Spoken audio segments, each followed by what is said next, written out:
Bienvenidos, estimados amigos y patrocinadores. Yo soy JP Martínez de el podcast de Romanos 1:16. Muchas gracias por estar de nuevo con nosotros en el programa consentido de todos los latinoamericanos que aman la suficiente, infalible e inerrante palabra de Dios. ¿Qué significa creer en Jesús? Estaba viendo uno de mis viejos libros que se llama Difícil de creer. Lo escribió el pastor John MacArthur. Lo tengo bastante subrayado, lo leí hace varios años y no me había dado cuenta de que aquí hay un apartado que dice el verdadero evangelio de la Biblia, y lo que hace el pastor MacArthur es referirse a Marcos 10, en donde el joven dirigente de la sinagoga se acerca corriendo a Jesús, se arrodilla y le pregunta: ¿qué haré para heredar la vida eterna? Por eso la pregunta al principio de este episodio: ¿qué significa creer en Jesús? Porque evidentemente las Sagradas Escrituras nos enseñan que para tener vida eterna, usted y yo debemos de creer en Jesús. Pero mientras releía este apartado de este libro, me comencé un poquito a consternar, porque lo que dice aquí el autor es que para tener vida eterna, no nada más debemos de tener fe en Jesús, sino que además tenemos que rendirnos totalmente, someternos totalmente a Él para que Él pueda salvarnos. Por eso dice que Jesús le dice en el versículo 21, una cosa te falta, anda, vende todo lo que tienes y dalo a los pobres y tendrás tesoros en el cielo, y ven, sígueme tomando tu cruz. Pues esto significa que Jesús le dijo a esta persona: ¿quieres tener vida eterna? Tienes que realizar ciertas obras para que yo te pueda salvar. Ese es, estimados amigos, el mensaje que claramente está enseñado aquí en varias páginas y que hemos aprendido dentro del movimiento neocalvinista en los últimos años. Esto significa que usted tendría que preguntarse si verdaderamente entregó y sometió cada una de las áreas de su vida para que Jesús lo pudiera salvar. Significa que no solamente tuvo usted que profesar fe en el Señor Jesucristo para su salvación, sino que además tuvo que haber tomado previamente decisiones de entregar, pues en el caso del joven rico eran sus riquezas, pero en su caso pues yo no sé qué haya sido, y había que preguntarse si verdaderamente usted entregó o no entregó todo, absolutamente todo lo suyo. Por eso, estimados amigos, a pesar de que dentro del neocalvinismo se habla de la seguridad de la salvación, hay muchísima duda, hay muchísima angustia, hay mucha gente que vive atormentada por la posibilidad de estar creyendo falsamente que Jesús lo salvó. Por eso en este episodio quiero que veamos brevemente qué significa creer en Jesús, y para eso pues hay que recordar el credo de los apóstoles, y Wolfhard Pannenberg en su libro La fe de los apóstoles escribió lo siguiente: solo la confianza le da espacio suficiente al alma para que pueda respirar. Fin de la cita. Creer es confiar en Dios, estimados amigos. Para el teólogo prusiano, para Pannenberg, el credo de los apóstoles pues era un resumen objetivo del mensaje transmitido por los apóstoles. ¿Qué dice el credo de los apóstoles?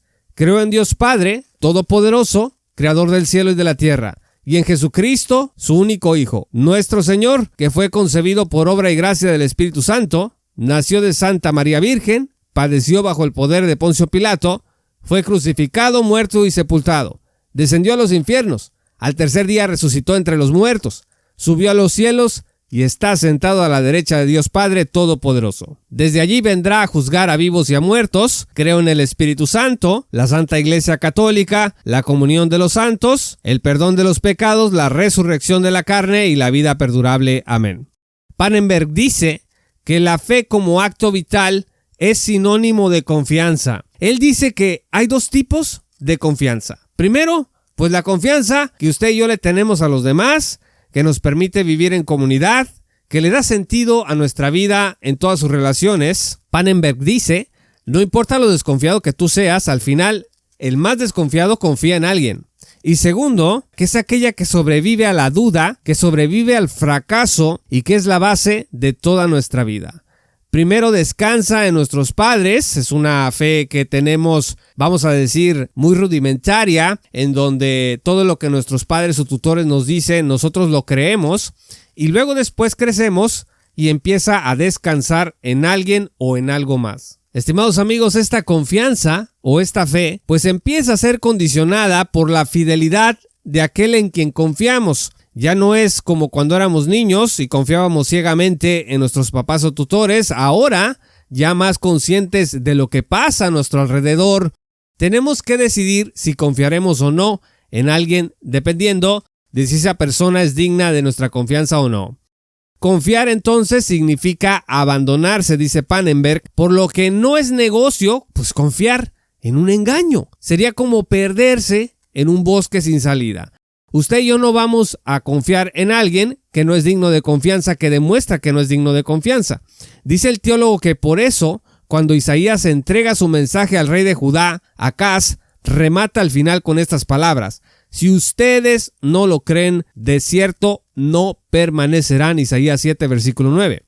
Entonces, cuando hablamos de la fe en Dios, se habla de una confianza total. No confiar en Él para algunas cosas y para otras no, sino todo el tiempo confiar en Dios porque Él tiene la razón, porque Él sabe, porque Él cumple, porque Él dirige y Él salva. Así que los primeros cristianos decían: yo creo en Dios, yo creo en Jesucristo, Hijo de Dios, y yo creo en el Espíritu Santo. Dice Pannenberg, cito: el Dios eterno, que ha revelado su amor a los hombres por medio de Jesucristo, les ha ofrecido el fundamento imperturbable sobre el que el hombre puede construir incondicionalmente. Fin de la cita.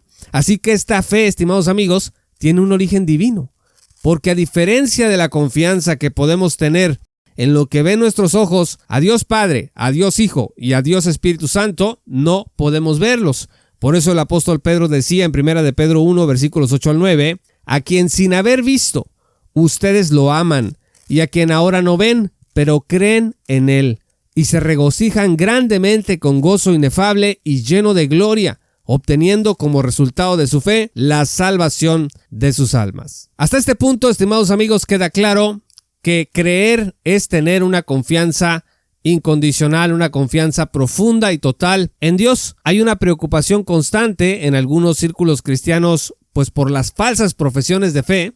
Algunas veces le han llamado decisionismo, creencia fácil o gracia barata. En estos círculos se cree, a menudo están permeados por la teología del señorío, que creer no es tan fácil. Por eso yo inicié este programa hablando de la obra Difícil de creer, así se llama. Es decir, creer en Cristo no es nada fácil, lo que conlleva que salvarse no es absolutamente nada sencillo. No solamente depende de tener fe en el Señor Jesús, sino que además en estos círculos de pensadores teológicos le añaden una serie de renuncias y de rendiciones que tú debes de cumplir para que Dios te pueda salvar. Pannenberg dice al respecto de la falsa profesión de fe lo siguiente, cito: una toma de conciencia meramente teórica no es aún fe, ni tampoco la aceptación de una serie de noticias discutidas increíbles para otros, como pueden serlo el nacimiento virginal o la ascensión de Jesús o su resurrección misma. Noten ustedes que Pannenberg dice aquí que pues no nada más se trata de que aceptes que Jesús resucitó. Dice, solo la confianza incondicional en Jesús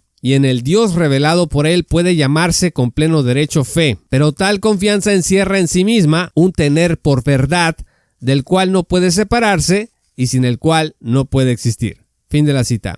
Así que confiar de este modo en Jesús, es decir, incondicionalmente, acontece cuando el Espíritu Santo nos obsequia el don de creer. Vean ustedes Efesios 2, versículo 8. Los que están preocupados por las falsas conversiones dentro de la teología del señorío han confundido esta fe incondicional con el constructo psicológico-teológico de la rendición incondicional de la propia vida. De manera que cuando ellos se dan cuenta de que tú no estás angustiado por cumplir la voluntad de Dios en tu vida, consideran que tu fe no es fe, sino que es una trampa. Dicen que no has creído. El signo inequívoco para este tipo de pensadores de que tu fe es real es que te sientas espiritualmente derrotado. Pero estimados amigos, todos los que confiamos incondicionalmente en Jesús podemos reconocer que jamás dejamos de hallar áreas en nuestra vida que no se han sometido al Señor y que deben entregarse. De manera que si el Evangelio de Jesucristo es que yo tenga fe y aparte me rinda totalmente a Cristo y rinda todas las áreas de mi vida a Cristo, y cada quien, pues sabrá Dios. Si usted no tiene dinero, pues a lo mejor tiene una casa. Si no tiene una casa, pues a lo mejor tiene hijos. Si no tiene hijos, pues no sé. A lo mejor tiene unos patines, a lo mejor tiene buen carácter, pero es medio chismoso. Si usted a lo mejor no es chismoso, pero tiende a mentir. Si ese es el evangelio de la renuncia total, pues yo diría, estimados amigos, que la mayoría de nosotros no ha sido redimido por Cristo. Nosotros reconocemos que hay áreas de nuestra vida que no han sido sometidas al Señor. Y nosotros ya somos salvos. ¿Por qué? Porque no fuimos salvos por someter ciertas partes de nuestra vida a Cristo, sino porque creímos que Él era el Salvador y Señor de nuestras vidas. Eso es parte de la vida de un discípulo de Jesús, pero la confianza incondicional en Jesús no se ve limitada ni condicionada por nuestro lugar en la carrera de la fe. Hay gente que usted mira y dice, no, pues ha renunciado a muchas cosas y va adelante de mí. También puede voltear hacia atrás y ver a gente que ha renunciado a pocas cosas y va detrás de usted. Pero todos, tanto el que va adelante como el que va rezagado, compartimos una misma fe, un mismo bautismo, un mismo Señor y Dios. Finalmente, creer se trata para Pannenberg de 3 cosas. Número 1, creer en el testimonio histórico de Jesús, que Él existió, que Él vivió, que Él murió y resucitó. Lo que el credo de los apóstoles dice no es ficción, sino una realidad en el mundo material y fue verificable a los sentidos en su momento. Número 2, de lo que significa creer. Abandonarse en la confianza de lo invisible. Lo que pasó en la historia respecto de Jesús, aunque no lo pudimos ver, se convierte en un hecho cierto e incontrovertible para mí. Dios es real y el Hijo y el Espíritu Santo también lo son.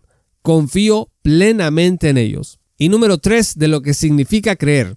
Confianza en la fidelidad de Dios, quien yo sé que va a cumplir lo que me prometió. Así que, como ocurre con el credo de los apóstoles y otros documentos antiguos, tampoco escapó a la erudición de Pannenberg el hecho de que la fe, el significado más profundo cuando decimos yo creo en Jesucristo, no exige sustancialmente otra cosa que no sea la confianza. Y esto es exactamente lo que siempre se ha entendido dentro de la teología clásica de la gracia. Yo no estoy diciendo que Pannenberg era un teólogo de la gracia gratuita o algo así, sino que él entendió la fe tal y como nosotros la reconocemos contra los falsos evangelios de obras. Para Pannenberg, el desafío no era tanto que existieran falsas profesiones de fe, sino aceptar que la duda es una consecuencia propia de que nuestra fe se apoye en una realidad invisible y que los hechos salvíficos en los que se apoya, los hechos históricos, que parecen contradecir la experiencia humana actual, en realidad sí fueron realizados según se describieron en las Escrituras.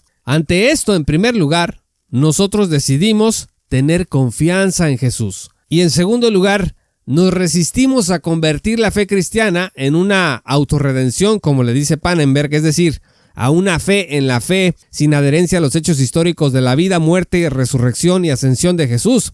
Nosotros, cuando decimos que creemos en Cristo, no nos da lo mismo que haya existido o no en la historia lo que dice la Biblia que pasó con Cristo. Sin los hechos históricos no hay fe auténtica. Si no ocurrieron estos hechos, como están descritos en la palabra de Dios, nuestra fe es vana. 1 Corintios 15, versículo 14, enseña precisamente esto. Queridos amigos, el credo de los apóstoles no es una confesión vacía. Lo que describe fue y es real. Y nuestra fe ha de prevalecer contra todo pronóstico, porque fiel es el que nos llamó y prometió una vida eterna con Él. Esta es una fe que va a florecer en nosotros porque es de tal naturaleza que va a superar la provisionalidad de todo conocimiento humano. Muchas gracias, estimados amigos y patrocinadores, por escuchar este programa. Si aún no eres patrocinador, te invito a que te unas a nuestra gran comunidad de patrocinadores en www.patreon.com/J. Paulo Martínez. Accede a contenido exclusivo, pero también a la oportunidad de estar con nosotros hombro con hombro en esta tarea de divulgación bíblica y teológica para la gloria de Dios.